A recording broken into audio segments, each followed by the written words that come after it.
हे जलजीवन मिशन प्रधानमंत्रीचं स्वप्न आहे की हर घर जल, प्रत्येक घरी पाणी, प्रत्येक घरी नळ, ही योजना याच्या माध्यमातून हजारो कोटी रुपये राज्यामध्ये खर्च केले जात आहेत. अनेक ठिकाणी कामं सुरू आहेत, काही ठिकाणी पाईपलाईन झालेल्या आहेत, काही ठिकाणी सोर झालेले आहेत तयार, काही ठिकाणी पाण्याच्या टाके झालेले आहेत. कमी अधिक प्रमाणामध्ये कामं सगळीकडे चालू आहेत, पण अजून पूर्णत्वाकडे नाही आहे, ही वस्तुस्थिती आहे. मला वाटतं त्याला गती देण्याची आवश्यकता आहे. काही ठिकाणी काही तांत्रिक अडचणी आहेत, पाईपलाईन टाकण्यासंदर्भात भूसंपादनाच्या म्हणजे शेतकऱ्यांच्या अडचणी आहेत नाही असं नाही, पण मला वाटतं की प्रधानमंत्र्यांची ही अतिशय महत्त्वाकांक्षी योजना आहे, ती पूर्ण करण्याचं मानस आमचं राज्य शासनाचं निश्चित आहे.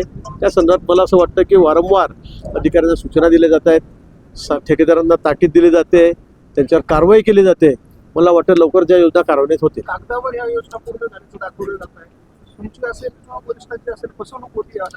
मला वाटतं अशी जर कुठे पर्टिक्युलर कुठे केस असेल किंवा तक्रार असेल की कागदपत्री फक्त दाखवली आहे आणि बिल काढलेलं आहे, निश्चित त्याच्यावर अतिशय कठोर कारवाई केली जाईल, कडक कारवाई केली जाईल.